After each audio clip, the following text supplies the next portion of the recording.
Good morning, नमस्कार। बेलन बेलन ये अध्याय जो है क्षेत्र त्रिमिति के अंतर्गत पढ़ाई जाती है। बेलन को इंग्लिश में सिलेंडर बोलते हैं और ये बेलन जो अध्याय है ये कक्षा 10वीं में है। एक वीडियो कक्षा 10वीं के विद्यार्थियों के लिए तैयार की जा रही है। और ये जो प्रश्न है ये छत्तीसगढ़ पाठ्यपुस्तक निगम वहाँ से जारी की गई है। देखिए क्या प्रश्न है। एक लंबवृत्तीय बेलन के आधार की परिधि 22 सेंटीमीटर है।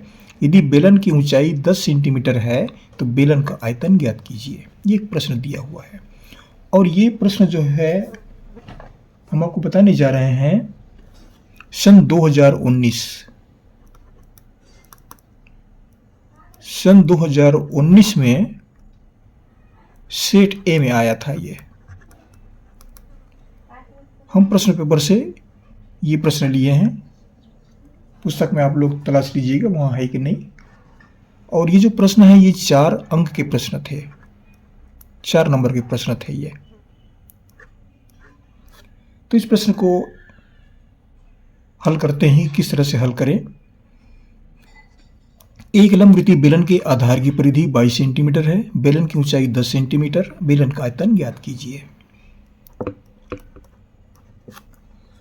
तो यहां पर हम एक बेलन का चित्र तैयार कर लेते हैं।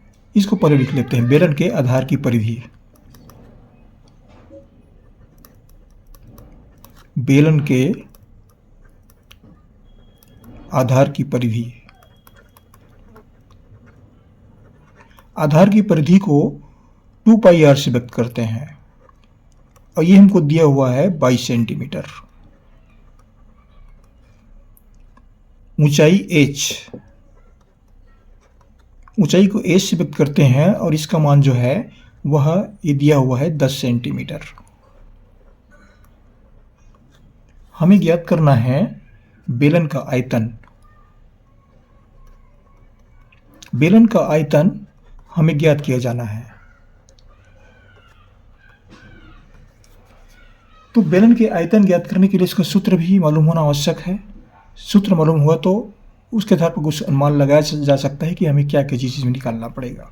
तो इसके लिए हमने एक चित्र तैयार किया है। ये एक बेलन है, ये आप देख रहे हैं, ये बेलन का चित्र है। ये इस आकृति में बेलन रहता है। हम इस चित्र का नामकरण कर देते हैं ABCD। ABCD को आप कहीं पर भी रख सकते हैं, अपने ढंग से रख सकते हैं, आप कहीं पर रख सकते हैं। ये जो A से लेकर के B तक की दूरी है ये मध्य से निकलती है केंद्र बिंदु से। इसको मान लो O से व्यक्त करते हैं। तो ये AB जो है वह कहलाता है व्यास। OB को त्रिज्या बोलते हैं या OA ये भी त्रिज्या है। त्रिज्या का दुगना व्यास कहलाता है।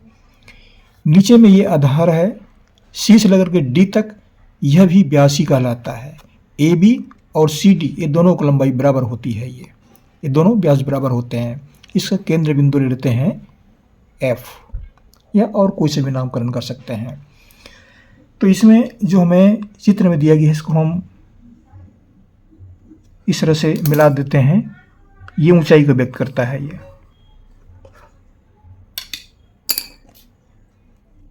इस बिंदु से लेकर के इस बिंदु तक की ऊंचाई जो है h को व्यक्त करता है।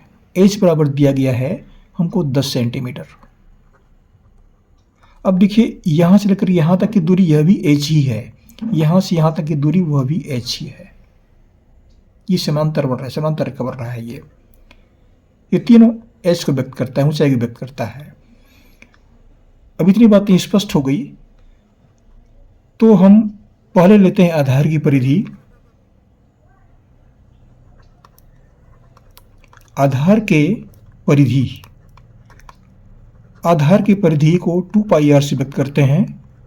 2 पाई आर बराबर दिया गया है हमको 22 सेंटीमीटर, ये दिया गया है। अब यहां से हम आर का मान निकाल सकते हैं। पाई का मान तो 22/7 होता है, ये निश्चित मान है, या 3.14 होता है, कोई से मान रख सकते हैं। तो यहां से हम आर का मान निकाल लेते हैं। इसको लिख लेते हैं हम 2 गुणित 22/7 बटा 1 कर देते हैं गुणित आर। बटा 1 बराबर 22 बटा 1। अब यहाँ पर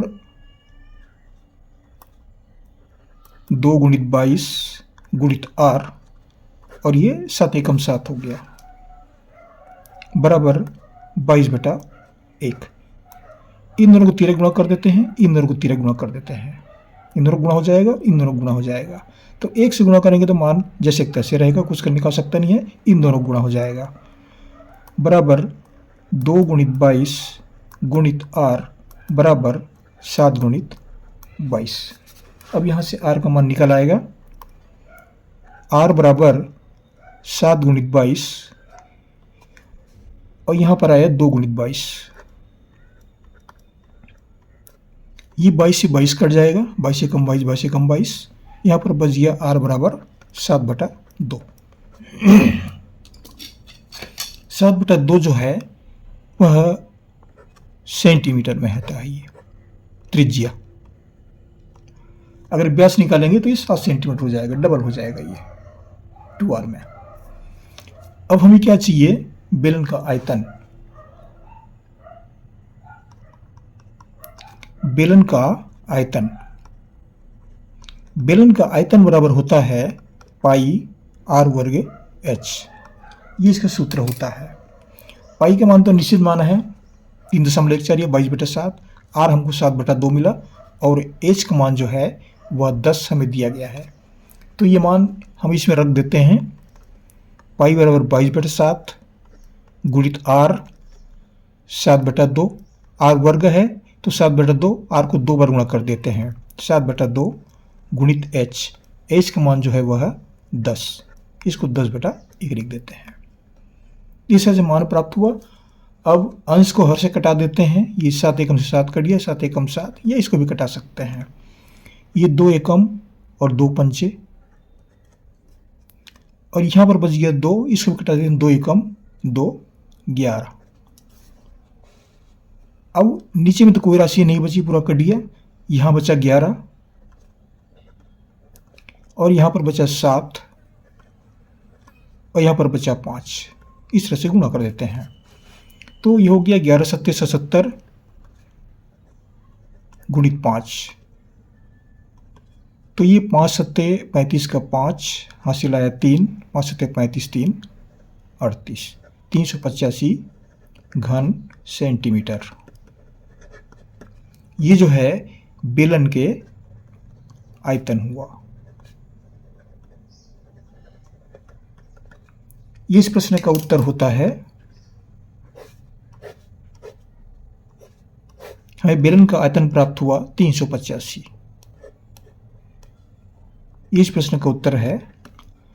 आशा करता हूँ कुछ सदस्य विद्यार्थियों के लिए वीडियो काम आएगा। आप जहाँ से पढ़ रहे हैं कमेंट्स कीजिए कि हमारे वीडियो कैसे लगते हैं और आपको हमारी बहुत बहुत शुभकामनाएं। हमारे चैनल को सब्सक्राइब करना ना भूलें।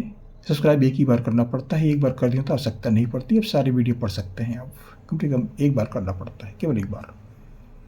अगले वीडियो में फिर मुलाकात होगी। आपको हमारी ओर से शुभकामनाएं, पढ़ते रहिए।